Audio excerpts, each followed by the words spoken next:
Shabbat Shalom, amigos, amigas que me escuchan, bendecidos de Elohim, toda clase de gente que acude aquí a ver palabra de poder, a escuchar palabra de poder, ¿verdad? Entonces vamos a estar con este tema de profecía retrospectiva y vamos a hablar de la sombra, profecía retrospectiva, la sombra. Decirles antes que nada que es una tarde estupenda, hace hasta sol, pero hace mucho frío, hace como 2 grados, ¿verdad? Entonces estamos teniendo aquí mucho frío. Pero pues con mucho agrado y muy contentos de presentarles esto que es el primer tema del año, ¿verdad? Del 2021. Entonces muy gozosos delante de Elohim. Así que, como digo, vamos a hablar de la sombra. Y para ir donde queremos llegar a manera de introducción, porque esta introducción la hemos preparado para ir de lo menos importante a lo más importante, pero teniendo por delante Proverbios 16:22, lo parafraseo, que dice que lo poco del sabio, lo ocioso del sabio, es mejor que la erudición del necio, ¿verdad? Y partiendo de esa base, entonces vamos a ir de lo menos importante a lo más importante en este glorioso tema que Elohim nos ha concedido. Y entonces vamos a hablar, para hablar de la sombra, hemos considerado que hay un público también, aparte de la amada del Mashiach y la gente que es inmiscuida, ¿verdad? Pero dentro de lo gótico, creemos que hay un público al que queremos dirigirnos, ¿verdad? Porque lo gótico está relacionado con lo sombrío. Ya saben ustedes, ¿no? Pero si vamos a la historia de la palabra de donde viene gótico, el gótico viene de los godos. Los godos se separaron en 2 ramas principales que fueron los ostrogodos y los visigodos. De los ostrogodos vinieron los hunos.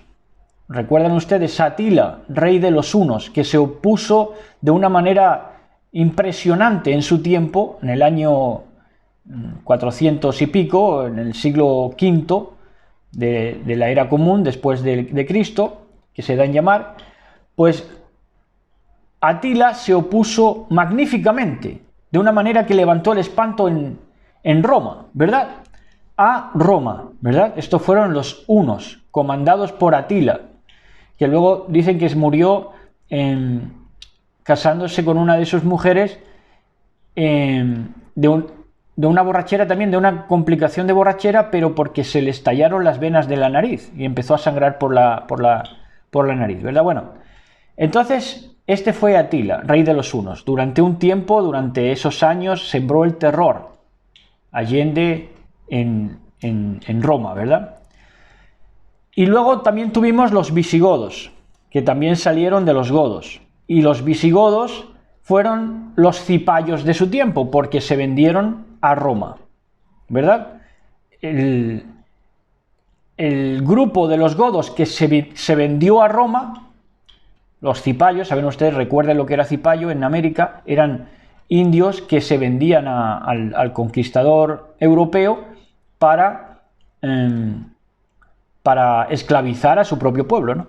Entonces, esto lo hicieron también los visigodos, vendiéndose a Roma, ¿verdad? Y los godos todos, ambos grupos, estos ostrogodos y los visigodos, fueron un pueblo germánico. Y es que el pueblo germánico ha conquistado Europa desde siempre. Desde siempre. Europa entera tiene sangre germánica, indudablemente.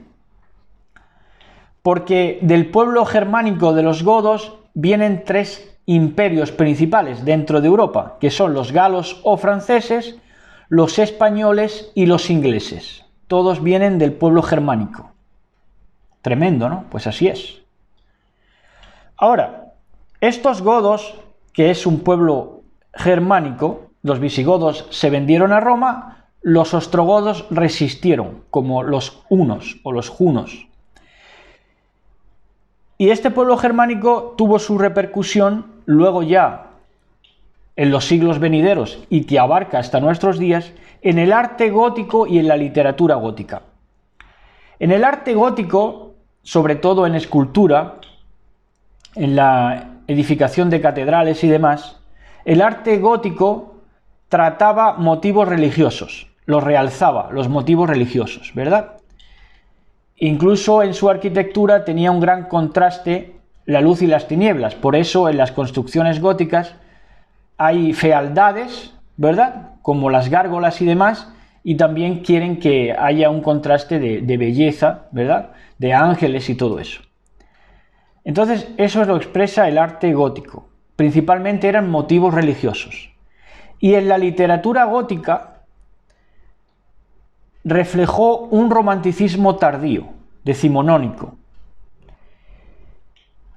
Ese romanticismo tardío que toma de la literatura gótica, por cierto que aquí hubo representantes de ese romanticismo tardío, que también tiene que ver, es gemelar con el barroco. El barroco es una comprensión muy elaborada mentalmente, de mucho conceptismo intelectual, ¿verdad? De mucho desarrollo, de formas, de metáforas, ¿verdad? Entonces ese romanticismo tardío se manifestó ya en este siglo XX-XXI en la tribu urbana gótica, de ahí vienen los góticos, que tomaron de esa literatura gótica del romanticismo tardío, así como también tomaron del arte gótico que realzaba los motivos religiosos. Entonces tenemos que hoy, siglo XXI, la más modernuki, de las cantantes más modernukis que puede haber, que es esa, ¿cómo se llama? Esa españoleta de las uñas largas y de los videoclips de los camiones, Meli. Vamos a ver si nos acordamos. Bueno, ya me acordaré. Una española que está haciendo ahora Rosalía, exactamente. Rosalía refleja ese arte gótico, porque ella realza los motivos religiosos, al igual que la beata de turno política, que le supera en años a esta Rosalía en 40 o 50 años, pero es lo mismo de modernuki, porque en vez de dejarse las uñas largas y vestirse de negro, en la política, por ejemplo, se pone peineta y también viste de negro, para visitar al papado, ¿verdad? Y arrodillarse. Las dos generaciones toman del arte gótico, ¿verdad? Que realza los motivos religiosos. Y cómo a estas alturas del siglo XXI se levanta una cantante de ultimísimo pop, ¿verdad? Para realzar los motivos religiosos. Bueno, así es. Eso es lo gótico en nuestros días. Se realzan todavía los valores religiosos romanos. ¿Por qué? Porque es de donde tomaron los visigodos. O sea, el arte gótico de esta gente, pues eminentemente de paganos, ¿verdad? Romanos, toma su frecuencia modular en los visigodos, que fueron los que se vendieron a Roma, ¿verdad? Entonces este arte gótico, como digo, realzaba los motivos religiosos y aquí los tienen en las estrellas del pop de hoy en día. Tremendo, ¿no? Madonna exactamente lo mismo, solo que Madonna, por ejemplo, realza los motivos religiosos del judaísmo, de la cábala, ¿verdad? Por ejemplo, en la manera de posicionar los dedos, en los tatuajes, en las metáforas que utiliza en los videoclips, etcétera, ¿verdad? Se presenta como Semiramis, babilónico, eminentemente judaico. Entonces, ese romanticismo tardío y ese arte gótico que realzaba los motivos religiosos dieron a parar a la tribu urbana gótica actual.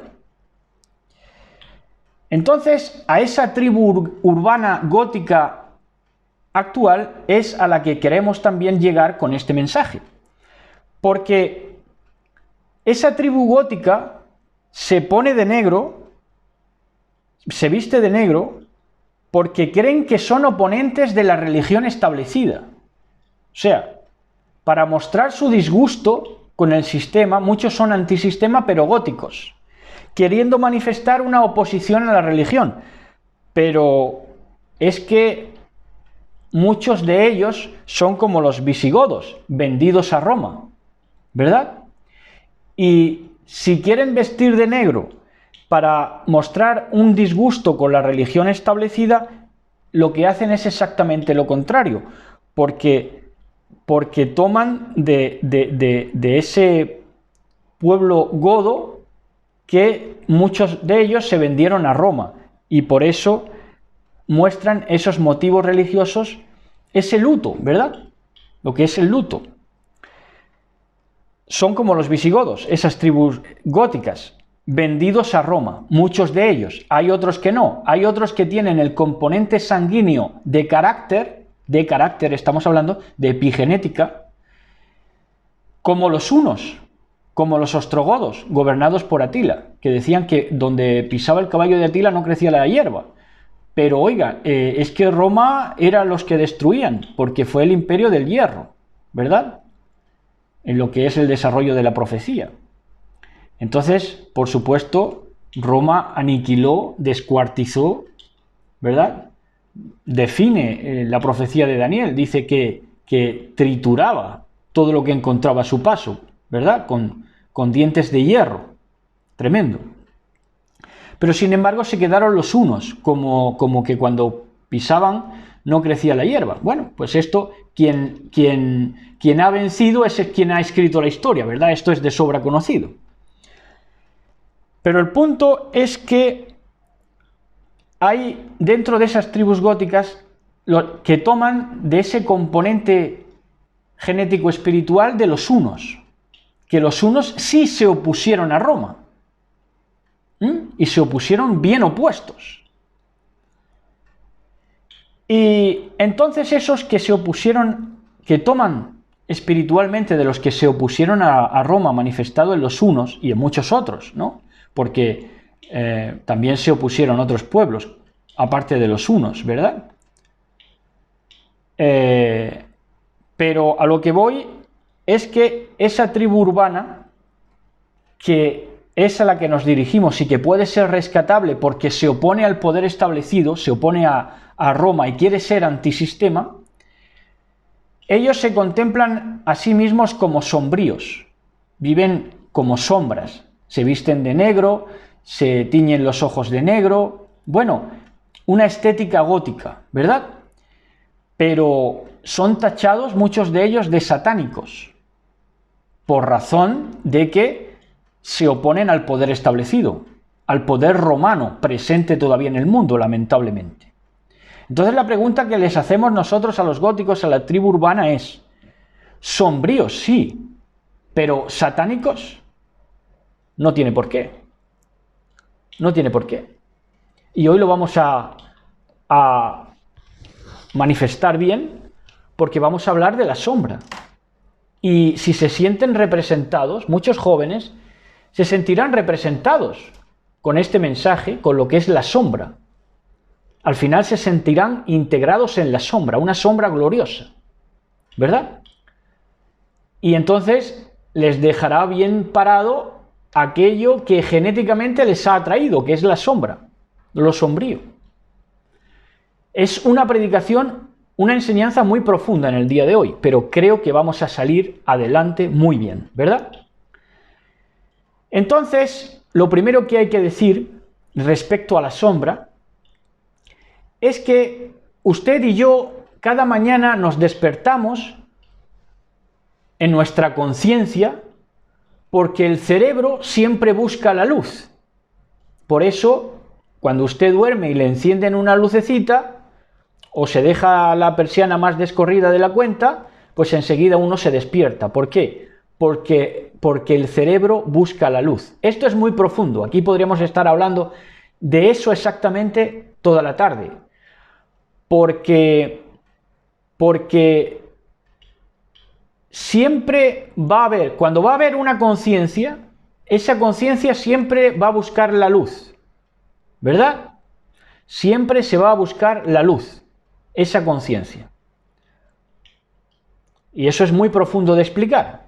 Porque el hombre de por sí, el ser humano, que está hecho a la imagen y semejanza de Elohim, no quiere la ignorancia, la tiniebla. quiere despertar, ¿verdad? Ahora, tienen que entender esto también, que la sombra no es tiniebla. La sombra van a entender ustedes al final de este tema que es espíritu, es ruaj.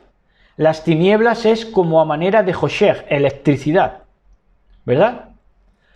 Lo que es el abismo, compuesto de electricidad. Esas son las verdaderas tinieblas. Pero vamos por partes, muy calmadamente y sin adelantarnos, porque lo primero es esto, ¿no? Reflejar esto, de que el cerebro, para despertarse, necesita la luz. Porque si el cerebro deja de buscar la luz, que esa luz, a fin de cuentas, porque dice Yahshua HaMashiach, yo soy la luz del mundo, esa luz es la mente verdadera. ¿Por qué el cerebro necesita despertar? Porque necesita conectar su conciencia a la fuente. La fuente es la luz verdadera, la mente verdadera. Entonces, un cerebro cuando se conecta a la luz, cuando despierta la conciencia, entonces se convierte en mente. ¿Entienden? Esto es muy profundo, pero no sé, si necesitan notas, tomen notas o repasen el video, pero esto es así. Y son palabras que vienen directamente del Ruach HaKodesh. Son palabras de verdad. Entonces, pues denle importancia a lo que es palabra de verdad, ¿no?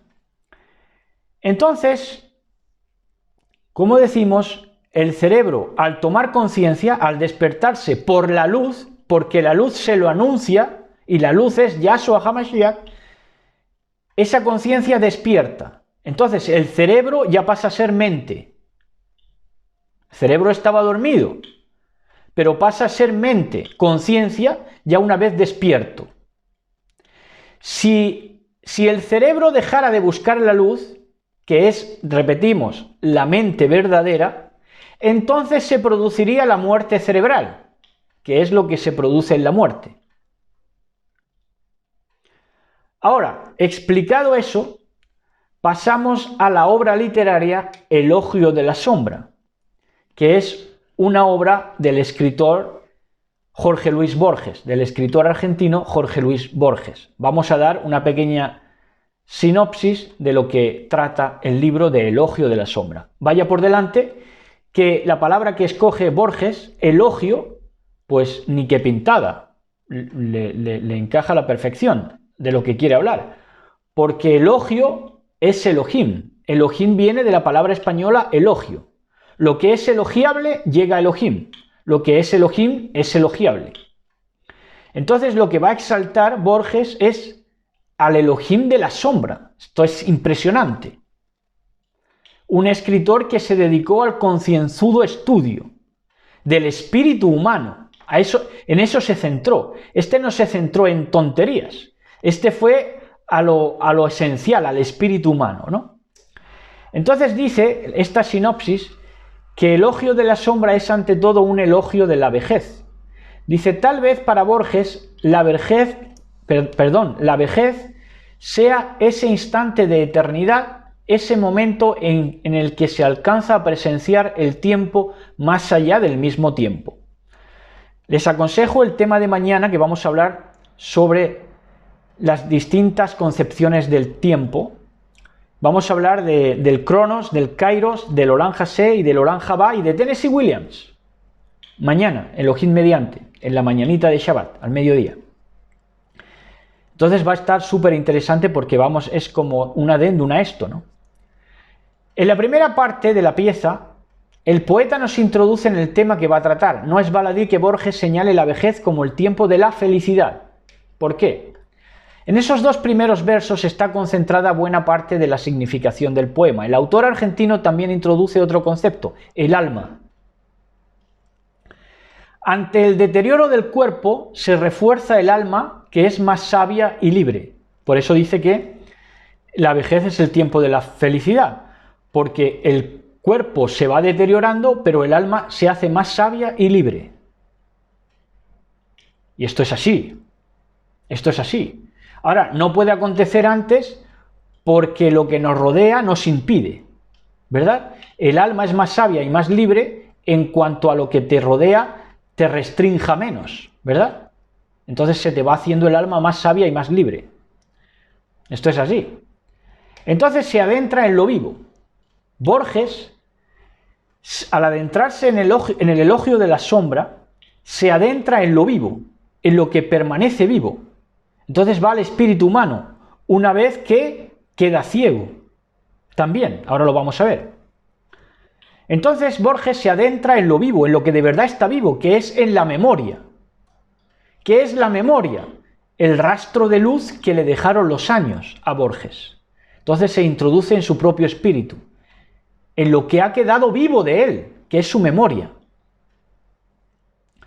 Un poco más adelante el poema nos lleva a Buenos Aires y su mensaje se acota. Esto es más Borges. El autor ya no puede ver Buenos Aires, porque queda ciego, pero lo siente, y su ceguera le permite extraer mejor los recuerdos de su memoria. Es que se agudiza el alma.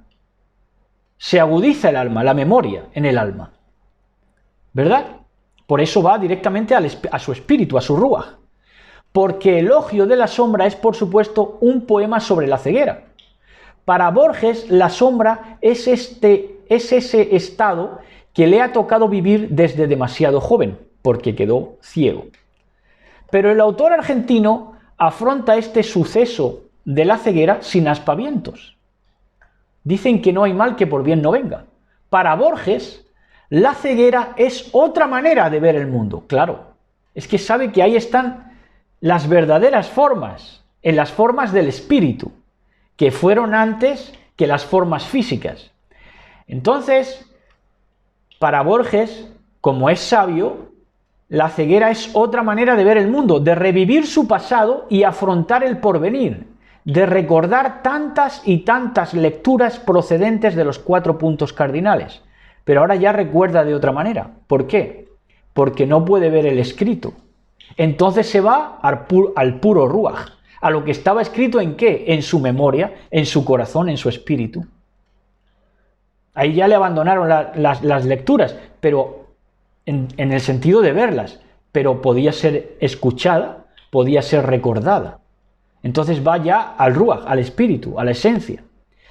Ese es otro foco de significación de Elogio de la sombra, la literatura.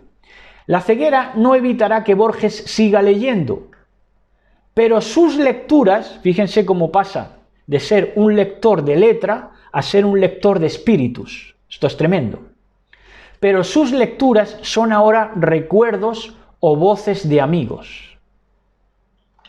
Claro, ahora sus lecturas son leer situaciones pasadas, memoria. ¿Y de dónde le vienen esas voces? De amigos, de recuerdos. Y es que esto no va a poder verlo el necio nunca, pero es que a Dios, a Elohim, se escucha en el otro, en el semejante, en la voz del otro. Ahí se escucha, y en la voz del recuerdo, y en la voz de lo que queda de rastro de luz en ti, de tus recuerdos, de tu memoria. Ahí es donde aprendes a escuchar la voz de Elohim. Esto es así. Esto es así. Pero no quieren entender los necios que Elohim te habla en todos, en la voz de todos. Malos y buenos, si todo ayuda. Todo se te puede quedar en un rastro de luz que te ayude en tu vida. Y seguirá escribiendo, aunque sea dictando a sus secretarias y ayudantes. Ni la vejez ni la ceguera detienen el anhelo creador de Borges, el deseo de conocer. Y aquí está el mayor valor del poema, en la fuerza sensata que transmiten sus versos y que tal vez animen al lector a caminar entre las sombras para alcanzar nuestro centro. ¿Verdad? Caminar entre las sombras para alcanzar nuestro centro. ¿Qué es lo que hizo Israel? Cruzar el Mar Rojo, el Mar de las Cañas, el Mar de los Juncos. ¿Qué es lo que nos queda a nosotros? Caminar entre las sombras. ¿Qué es esto? Un valle de sombra y de muerte. Para alcanzar nuestro centro, dice. Y algún día pronto descubrir quiénes somos. Esto casi lo hace Borges. Tremendo. Descubrir quiénes somos.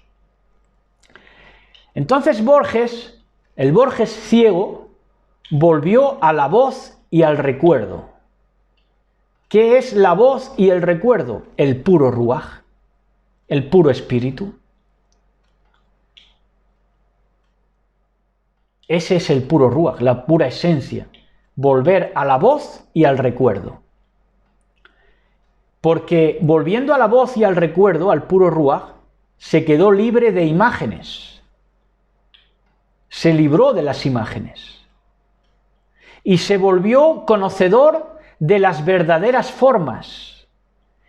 Y descubrió que las verdaderas formas no eran las imágenes, sino las vibraciones. Por eso volvió a la voz y al recuerdo, al puro ruaj. En Juan, Yohanan 16:13, mis preciosos y mis preciosas, ya vamos a entrar en la escritura, en la palabra de poder. En Juan 16:13 nos dice así: pero cuando venga el ruaj, fíjense cómo se expresa Yahshua HaMashiach. Fíjense en esta, porque es que luego gente que no conoce ni siquiera las palabras del Mashiach, pero les llega, ¿verdad? Dice, pero cuando venga el Ruach de verdad, el Ruach de Emet, el Espíritu de verdad, Él os guiará a toda la verdad. El Ruach, que hemos dicho, voz y recuerdo, más allá de lo escrito, es voz y recuerdo. ¿Por qué decimos esto? ¿Tenemos base bíblica para decir que es voz y recuerdo la administración del Ruaj? Fíjense lo que dice Yahshua HaMashiach. Porque no hablará el Ruach HaEmet, el Espíritu de la verdad, no hablará por su propia cuenta. Entonces, ¿cómo hablará Yahshua? Preguntamos, sino que hablará todo lo que oyere. ¿Qué habla el Ruaj? ¿Qué habla el Ruaj? Todo lo que oyere. El Ruaj habla de todo lo que oye, de toda la vibración, porque sabe llegar a las formas vibracionales, que son las verdaderas formas. Entonces, habla todo lo que oye, y os hará saber las cosas que habrán de venir. Y lo que habrá de venir, que te lo dice la vibración del Ruaj, que te lo dice lo que habla de lo que oye, el Ruaj, el Espíritu, os hará saber las cosas que habrán de venir. Y esas cosas que habrán de venir, saberlas es sabiduría. ¿Están disfrutando? Creo yo, a estas alturas. Ya, ¿verdad? En Lucas 2, 16 al 21, en Lucas 2, 16 al verso 21,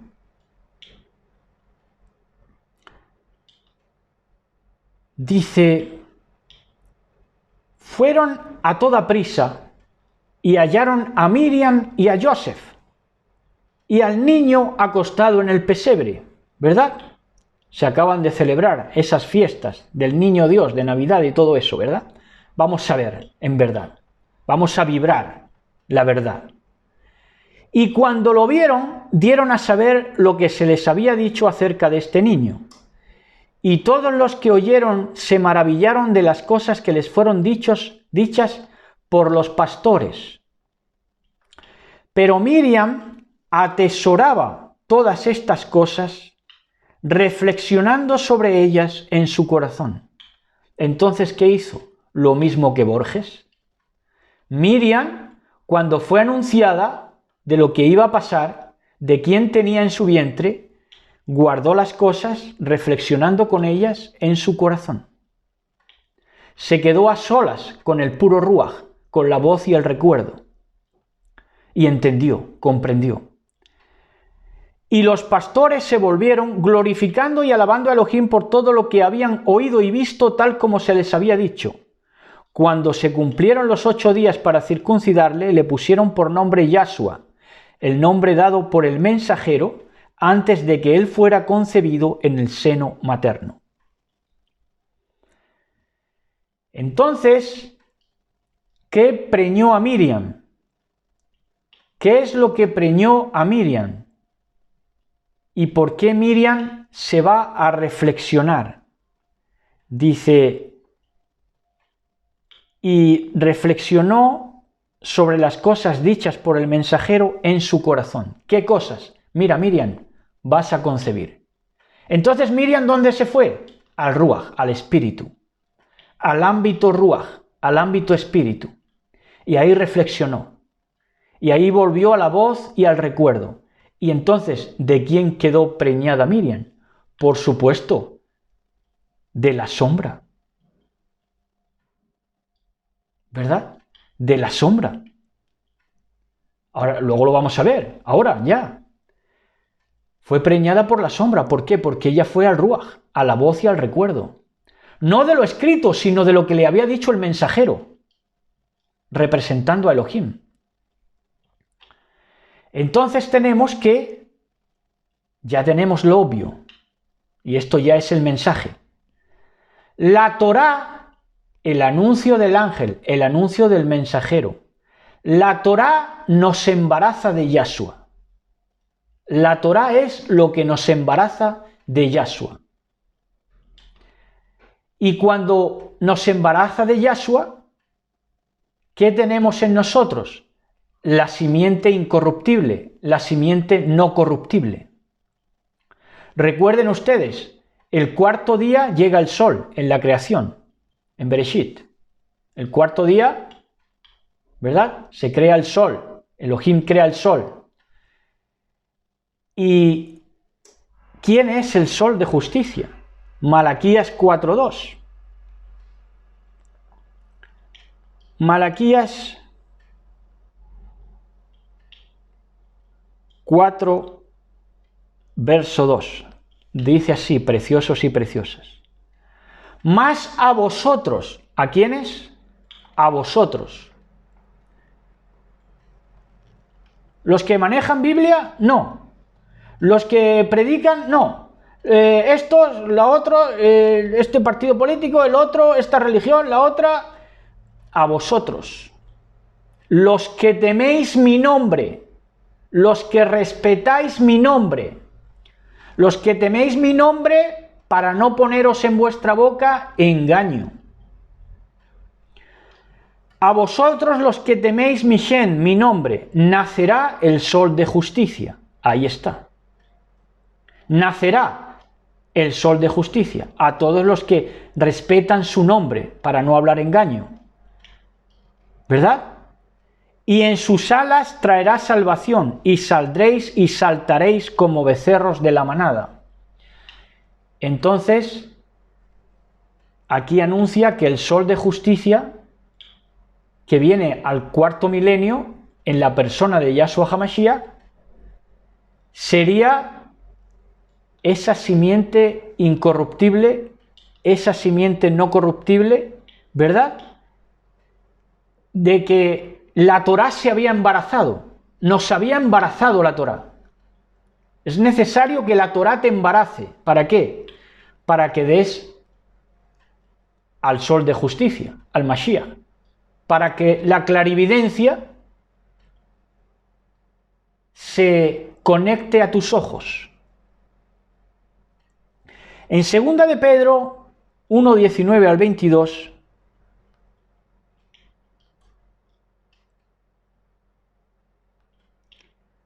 dice así: y nosotros oímos esta voz. ¿Qué voz? La voz del Ruach. ¿Qué voz? Kefa, Pedro. La voz del Ruach, te responde Kefa, Pedro. Y nosotros oímos esta voz enviada del cielo cuando estábamos con él en el monte Kadosh, en el monte apartado. ¿Verdad? Dice, tenemos también la palabra profética más segura. Tenemos también la palabra profética más segura, que es Torá. Esa es la palabra profética más segura, la Torá Emet. Si no tienes Emet en tu vida, si no tienes verdad, no tienes Torá. Es inútil que prediques los 613 preceptos, si no te vas a enterar de nada. A la cual, a esa palabra profética más segura de todas, a la cual hacéis bien en estar atentos como a una antorcha que alumbra el lugar oscuro. Porque ¿qué estamos? Repito, en un valle de sombra y de lágrimas. Esa antorcha que es la Torá nos alumbra en lugar oscuro, de esta tierra, de este planeta, de esta errancia. ¿Hasta cuándo? ¿Hasta cuándo, Padre mío? ¿Hasta cuándo? Hasta que el día esclarezca. Hasta que el día esclarezca y el lucero de la mañana salga en vuestros corazones. Tremendo, ¿verdad? Tremendo. Entonces, si seguimos leyendo hasta el 22, podríamos seguir leyendo hasta el 22, pero lo vamos a dejar aquí. Segunda de Pedro 1, 18, 19, ¿verdad? Entonces, bueno, vamos a leer también hasta el 22, porque ya que lo hemos anotado aquí, hasta el 22. 1, 18 al 22. De Segunda de Pedro. De Segunda de Pedro. Dice desde el 18, y nosotros oímos esta voz enviada del cielo cuando estábamos con él en el monte apartado. Tenemos también la palabra profética más segura, a la cual hacéis bien en estar atentos como una antorcha que alumbra el lugar oscuro hasta que el día esclarezca y el lucero de la mañana salga en vuestros corazones. Entendiendo primero esto, que ninguna profecía de la Escritura es de interpretación privada o privatizada. Porque nunca la profecía, fíjense en esta, porque ahí están los malversadores y tenemos que estar rectificando lo que otros tuercen, mientras el mundo sea mundo. Esta es nuestra labor, ¿verdad? Hasta que ya salgamos de este valle de lágrimas, de esta sombra de muerte. Porque nunca la profecía fue traída por voluntad humana, sino que los apartados hombres de Elohim, siendo inspirados por el Ruach HaKodesh, sino por los hombres que Elohim hablaron siendo inspirados por el Ruach HaKodesh, por el Espíritu que hace la diferencia. Entonces, queridos amigos, nadie puede privatizar nada en la interpretación, ¿verdad? Ni el hombre, cuando habla, puede sacar naderías de sí mismo. ¿Por qué? Porque lo hemos explicado antes. Elohim habla en la vibración de todo, es puro ruaj, pura vibración, va a hablar a través de todo, solo hay que estar atentos. Entonces el hombre no puede hablar naderías por más que quiera. Él quiere muchas veces hablar naderías y torcerlo todo, pero todo lo dicho y escuchado es por la voluntad de Elohim, que hace que los hombres arrogantes no puedan escucharse más que a sí mismos. Por eso llegan a la perdición, porque no saben que la voz de Elohim está en todos, en amigos y adversarios, para que el Ruach te ministre. Ellos eso no lo comprenden, no saben oír la voz de Elohim, porque no quieren ir al ámbito Ruach, a la voz y el recuerdo, a la reflexión. Entonces no quieren escucharse nada más que a sí mismos. Por eso privatizan la palabra, ¿verdad? Y mientras que los humildes seguimos tomando atención a la palabra profética más segura, que es la Torá, pero la Torá ¿qué es? Ruach. ¿Y qué hace el Ruach? El Ruach te preña del Mashiach, te preña de Yahshua, como a Miriam. Entonces esa antorcha profética, la Torá, preñadora, señaló al lucero de la mañana, que es Yahshua HaMashiach, que es quien tiene que salir en nuestro lev, en nuestro corazón, ya. Por eso en Juan, ahora sí llegamos, Juan 5, 35 al 38, Juan 5, 35 al 38, dice así, mis preciosos y mis preciosas amigos y amigas. Dice, respecto a Yohanan el inversor. Señala, ¿quién? Señala Yahshua HaMashiach mismo. Dice, él era antorcha que ardía y alumbraba, y vosotros quisisteis regocijaros por un tiempo en su or, en su luz. ¿De quién? De Yohanan el inversor. Entonces, esa antorcha que era la Torá, alumbró exactamente hacia donde era. ¿Qué tenía que señalar la antorcha? El nacer de ese lucero de la mañana, de Yahshua HaMashiach. Entonces dice, él era la antorcha que ardía y alumbraba en nombre de los profetas, de la profecía, de la palabra, de poder, de lo que llaman Tanaj o Antiguo Testamento.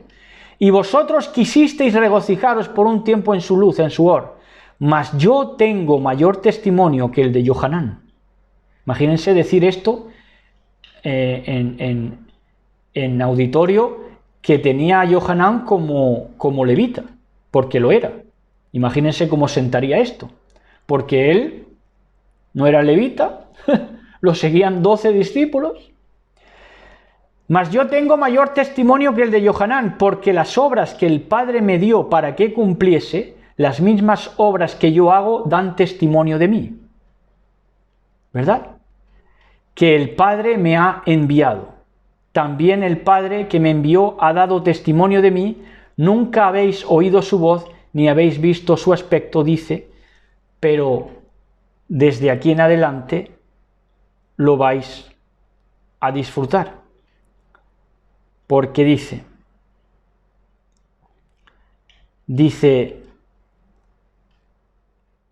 ni tenéis su palabra eternamente en vosotros, porque al que él envió, a este vosotros no creéis. O sea, a la Torá, a su mensajero, que fuese levita, Yohanan, que me señala a mí, a Yahshua HaMashiach, está diciendo Yahshua, que me señala a mí, y porque me señala a mí la antorcha, me señala a mí la profecía, me señala a mí el Tanaj, me señala a mí la Torá, porque me señala a mí, no le creéis.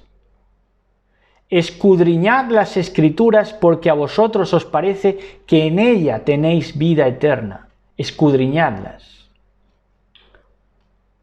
Porque si no queréis oír y no queréis escuchar, no queréis ver, solo os queda escudriñar la letra.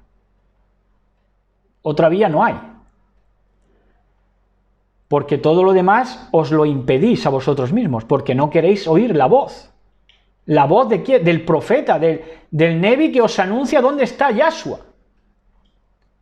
Escudriñad las Escrituras, porque a vosotros os parece que en ellas tenéis vida eterna, y ellas son la Torá, el Tanaj, la profecía, las que dan testimonio de mí, dice Yahshua HaMashiach. Entonces,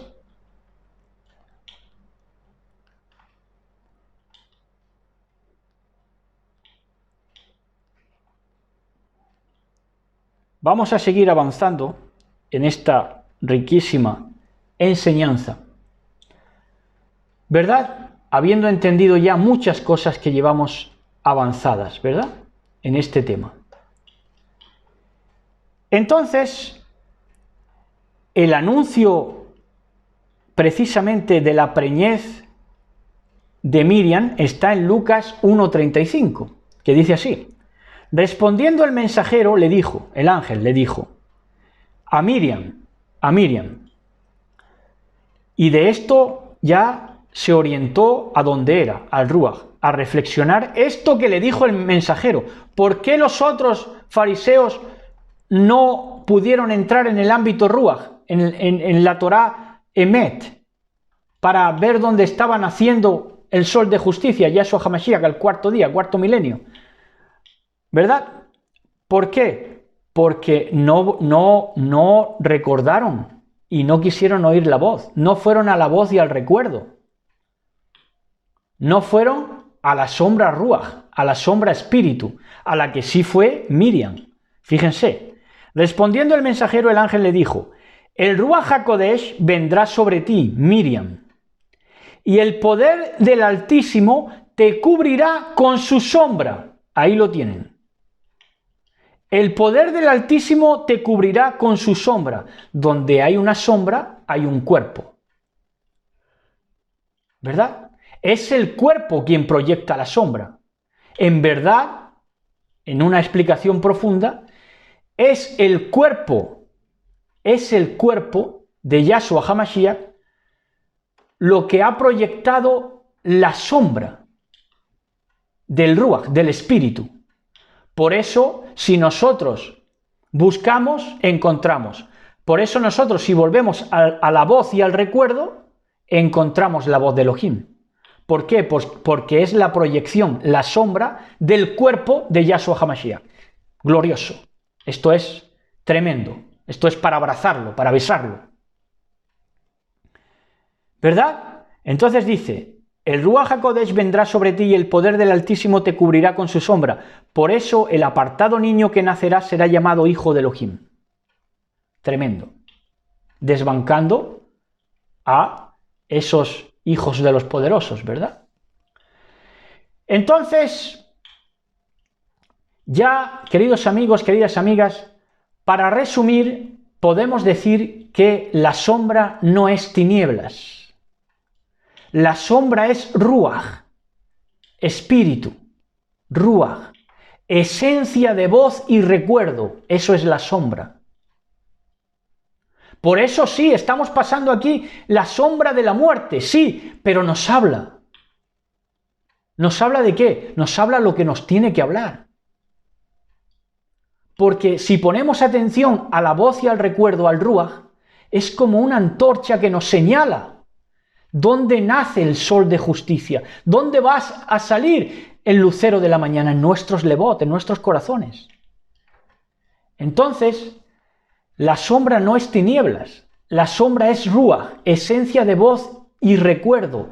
¿Qué es el Ruach? ¿Qué es la sombra? Al fin, reconexión. Es lo que te ayuda a reconectarte a la fuente de la vida. Y la sombra, como hemos dicho, es proyección del cuerpo del Mashiach. El cuerpo del Mashiach ha creado en su proyección el Ruach, el ámbito Ruach, el ámbito sombra, para que una vez que te reconectes y vayas a la esencia de la voz y el recuerdo, puedas hallarle. Por supuesto que sí.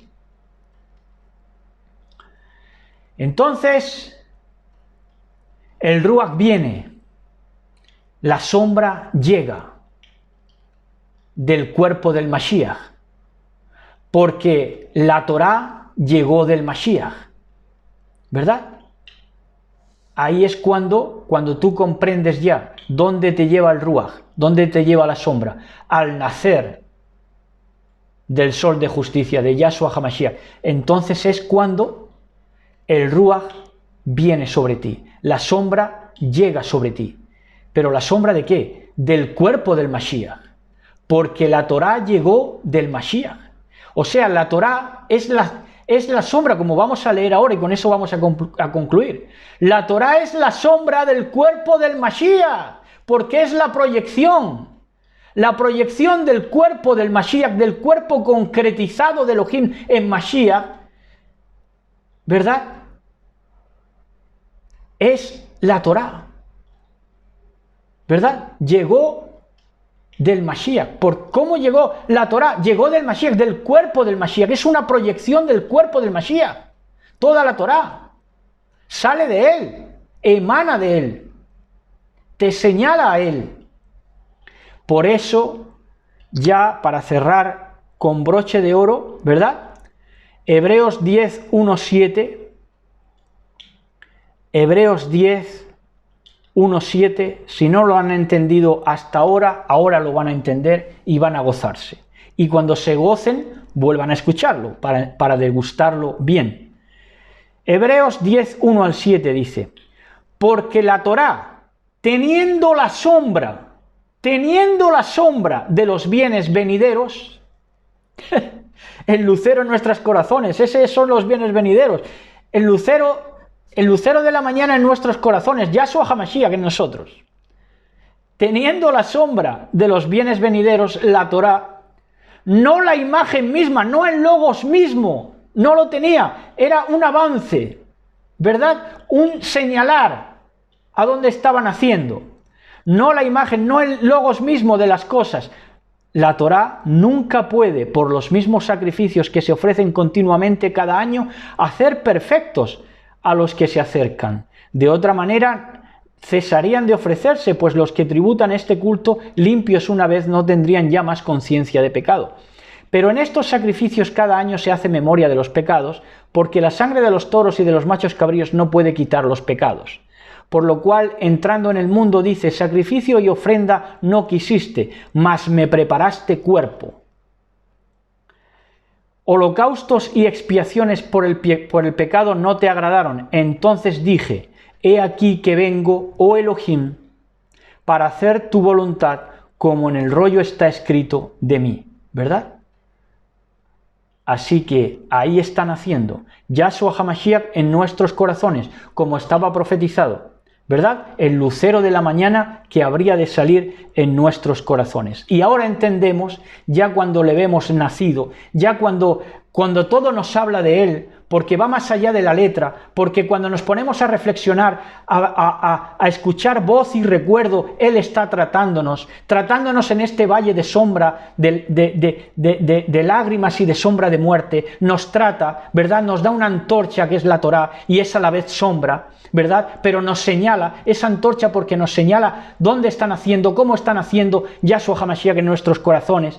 Entonces dice que la Torá, y así lo entendemos ahora, cuando ya contemplamos su cuerpo naciendo en nuestros corazones, es cuando podemos decir, la Torá tenía la sombra de los bienes venideros, ¿verdad? Era la sombra de los bienes venideros, pero no era el logos mismo de las cosas, ¿verdad? No era el logos mismo de las cosas, porque el logos mismo de las cosas, la esencia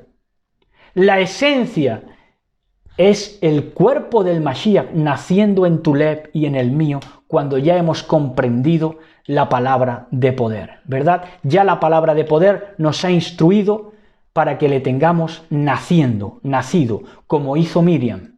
El ángel le anunció y ella se fue ¿a qué? A reflexionar acerca de las palabras del mensajero de Elohim. Y ahí es cuando quedó preñada. Nosotros hemos ido al Ruach, a la sombra, a la voz y el recuerdo, para quedarnos preñados de Yahshua HaMashiach. Y ahora sí, le damos a luz a las naciones. Bendito sea su nombre, para siempre. Shabbat Shalom, gócense mucho y mañana al mediodía, Elohim mediante, estamos con todos ustedes en un nuevo tema.